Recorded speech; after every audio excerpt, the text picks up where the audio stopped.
Hey everyone, it's Mike Andes, and you're listening to the Landscape Business Course Podcast. Today we are going to be talking about why you might want to think about putting the brakes on adding more services, especially landscaping, to your repertoire. Before we get into today's show, though, a big thank you to today's sponsor, which is Jobber. If you haven't already, go to getjobber.com/IM/Andes, ANDES. It's my last name. You can go there. You'll see my picture there and kind of my blurb about Jobber. But one of the things I love about Jobber is that it has its own dedicated app. What that means is that a native app on an iOS or an Android device that can really talk to the software out in the field. So if you have your employees, they can all go out on their own separate trucks, own separate vehicles, and their own devices, and all be communicating to the software. So whether it be tracking their time, whether it be tracking which job they're at, very, very helpful, very, very efficient. And one of the reasons why I love Jobber so much, if you want to try it out, get the free trial and the first 6 months at a discount, go to getjobber.com/IM/Andes. So today we are discussing why I think some people need to put the brakes on adding landscaping services. And today I'm just talking about mowing and landscaping and kind of a comparison versus the two. But I also, if you're an existing landscaper, existing lawn care company, this is also a really good topic for you to think about just in terms of adding more services.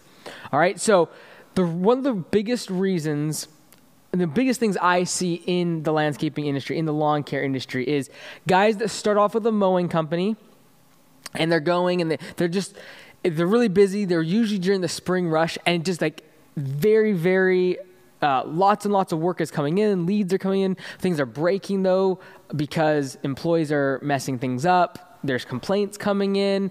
You're not making a lot of money because it might be the spring rush, and it's just like everything is. You're like drinking from a fire hose, and at the same time, you're not like getting paid for it. It's literally like, it seems like super unprofitable work. And what so many mowing companies think during that time, and owners think during that time, is that, oh, I need to get into landscaping because it's so much better. Because instead of going after these $30 and $40 mows, I can go after $30 and $40,000 projects, and I don't have to worry about people driving anymore.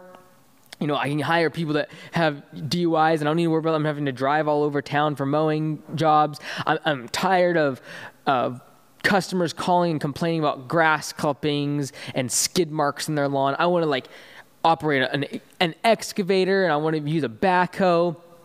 I want to get a bigger truck, and I think I can charge a lot more. And this is their logic. I'd have to mow 1,000 lawns at $40 per mow, and to get the equivalent of just one $40,000 hardscaping wall and patio install. And so the logic starts becoming that mowing is looked down on, landscaping is this thing that is where all the money is at. And that's what I'm trying to break today, because there is lots of money in landscaping, don't get me wrong. Our company at Augusta and the business model we focus on mowing, property cleanups, and landscaping.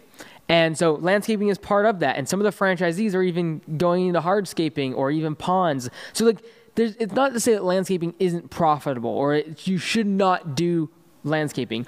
What I am warning you against today is getting into it too soon, before you know your numbers and before you've actually figured out something as simple as mowing. So mowing is not rocket science. Most of us would recognize the fact that just mowing a lawn is not super hard.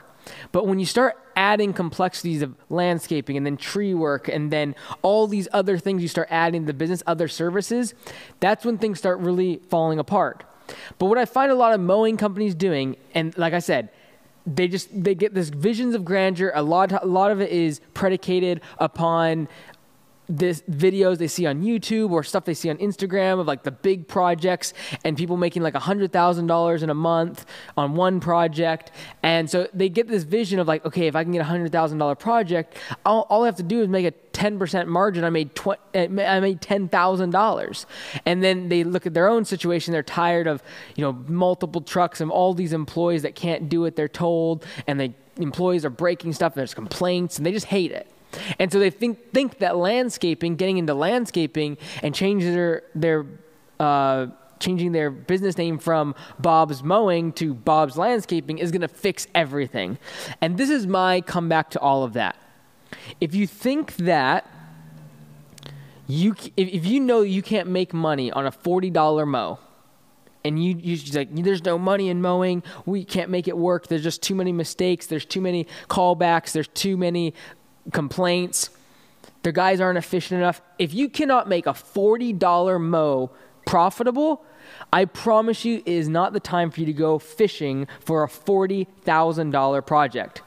Because at a $40 mow, if you lose 10%, if you are negative 10%, like you messed up, took longer, there was a blown tire, whatever, you're going to lose $4. If you go do a $40,000 project and you're off by 10%, you're going to lose $4,000. And so some people think that just getting into larger projects is more exciting because they get bigger equipment and all those sorts of things. I'm going to bring 4 points today why I feel that mowing and maintenance is a very good place to start, and that as you grow your business, it's okay to add other services, but don't think that just adding more services is going to solve the problems in your business.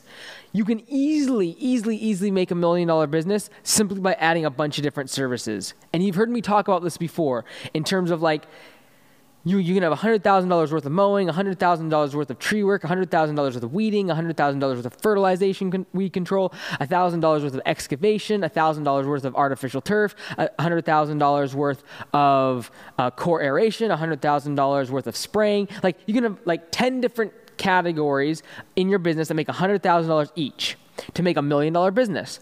And each one of those is not very difficult. Like it's not difficult to make $100,000 worth of mowing.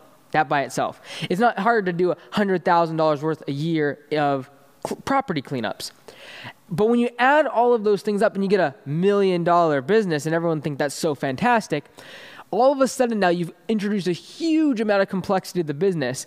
Different types of skill sets, different types of equipment, different types of overhead, different types of people are needed, different types of estimating, different types of software to make each of those categories run. I would much rather have a $500,000 business that focused on 1 or 2 core competencies than I would have $1 million business that did 10 things, but really wasn't super good at any one of them. Wasn't super efficient, wasn't super profitable, didn't really know the numbers because they were so spread out. And so I'd really recommend you, if you're just starting out, most of the people watching this video are probably going to be people just starting out, and you're thinking like, should I go mowing or should I go landscaping? I'd highly recommend that you figure out the mowing. And I'm going to tell you why in just a second. If you're an existing landscaping business and you're watching this, I promise you adding more services will not add to your bottom line. It will increase your top line revenue. Adding more services, even if you just take your customer base, send them all an email and say, hey, we're adding XYZ service, you can easily pump a bunch of revenue into your business. But it's not going to actually add bottom line revenue just adding more services. The act alone of adding more services will not increase your bottom line. Okay? It'll usually actually defeat your bottom line because you start spreading resources, you start spreading attention, you start spreading talent into too many different places. So before I jump into the reasons why I feel like you should start with mowing and then ease your way into landscaping, before I get into that, I do want to say this, and this is kind of the fine print, is that landscaping, there's plenty of money in it. Different niches of landscaping, you can find money. Every single one, even the ones that people say online or on YouTube that like things are not profitable, they'll throw mowing under the bus and say you can never make money mowing. They'll say you can't make any money pulling weeds. They'll say all of that. The bottom line is there are plenty of landscapers I know that literally just do mowing and make millions of dollars in gross revenue and hundreds of thousands of dollars in gross profit. I know landscapers that just do spraying of trees and they make a ton of money. And why? They've focused all of their energy, all of their time, all of the talent, everything on that one thing. All their marketing dollars spent on that one service. And so I really embrace the fact of concentration and focusing on the services and the core competencies that you know you can deliver to your customer at a price that is better or the same at a higher value than any of your competition. So if you're just getting started, let me tell you why I recommend you would start with mowing and maintenance instead of landscaping at first. Number one is there's a low barrier to entry, all right? Low startup costs. Some people think that this is a bad thing about mowing, is like, oh, it's so easy, anyone can do it. And so you're competing with so many different people. And that's true. That's fine. But it also means that before you go out and invest in a bunch of money in equipment and trucks and all the other stuff, make sure that you even like mowing lawns and landscaping. You like being outside. Make sure you don't have like allergies like I had that literally for a few weeks it was hard to breathe outside. So like before you go out and buy a bunch of stuff for landscaping, why not do some mowing? Figure out if you even like the work, if you like the industry, if you like the customers, if you have the right area of your city that you're working in. Like it's a really low cost way to get in, figure things out, and then maybe down the road you do some landscaping. Another great thing about this low barrier to entry with the low startup costs is you don't need a bunch of debt to get started. So maybe you've had a bankruptcy in the past, maybe you have bad credit score, whatever it is, and you can't get any credit, you can't get any loans. This is a great way to get started for literally just a couple $1,000s. You can go out and get cheap mowing equipment, some hand tools, and get started on maintenance. Second thing, why I feel like you should perfect mowing and maintenance before you move into landscaping is that for maintenance, less skilled labor is required. Finding skilled laborers that can run excavators, build retaining walls, install paver patios, build decks, build fences, that's very skilled labor, and you're tapping into a talent pool that could also go out and become a contractor, also go become a mason, also do other things that would usually merit a higher dollar per hour rate than you're accustomed or possibly even might not be able to even pay. And so maintenance, it's very easy to train them up and get them going and making them a profitable employee. You don't have to train them for years on how to, on angles and base prep and all of the other things like hardscaping you would need someone to know.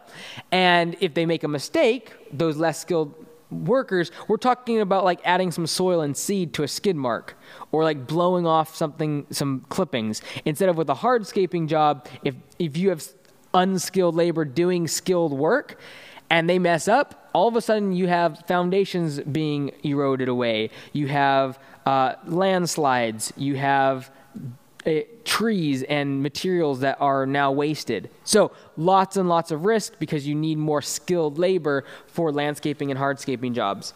The third reason why I would focus on the mowing first before landscaping is that you need larger equipment and machines for the landscaping and the hardscaping things. And so that's like a bobcat. You might need a skid steer, a track loader, an excavator, a dump trailer. And then to pull that equipment, you're going to need a bigger truck. So instead of a 150, you need a 350. And instead of a gasoline, you need a diesel. And, so all of a sudden, you need all this bigger equipment, bigger machines. You might have to go into debt if you don't have the money up front. And I'm not so much against the machines and things. Like some people like machines and like big trucks and using excavators and things like that. But that larger equipment and machines leads to an increase in overhead. All right. So it's now you got to insure that truck. Well, that truck as a 150 might have cost you $100 a month for insurance. As a 350 diesel, that's twice the weight.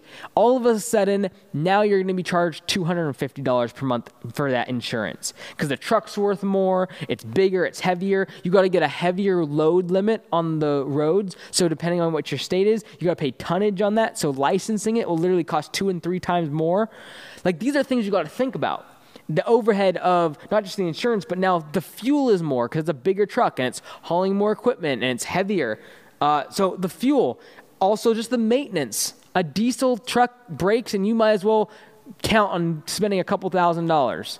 Whereas an unleaded gas 150, cheap Ford 150, just about every part in there can be under $500. Like if it needs a new motor for crying out loud, for a couple grand, you get the whole thing changed out.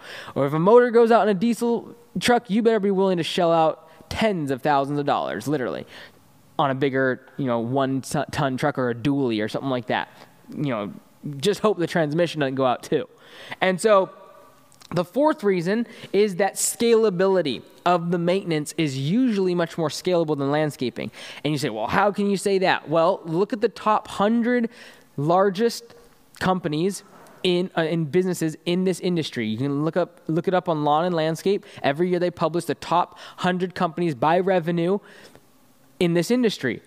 look at the percentage of those services that their number one service is maintenance, and then tell me that maintenance is not more scalable than landscaping. Now, to say that landscaping is therefore not, you can't do it. No, there are companies in that top 100 that focus on landscaping. So I'm not saying it's not scalable. I'm saying it's less scalable, because out of those 100, if you look through there, 9 out of 10 of them, they focus on maintenance, whether it be commercial or residential or whatever. They focus on maintaining things for all these reasons I've discussed. And the landscaping is much less scalable. It's also more volatile to the economy, to the time of year. It's less stable in terms of cash flow in general, the landscaping side. So those are the reasons why I would recommend, if you're just getting started out, to start in mowing and figure it out. Maybe landscaping is where you want to go. Maybe that's what you're passionate about, and you're like, hey, I'm not worried about making it super scalable and having 100 employees. I just want to do something I love to do. My precaution, my word of advice would be like, great, that's the goal. Maybe it's 2-3 employees and you're doing landscaping jobs and you're focused on that and you're generating enough leads to keep yourself busy. Great.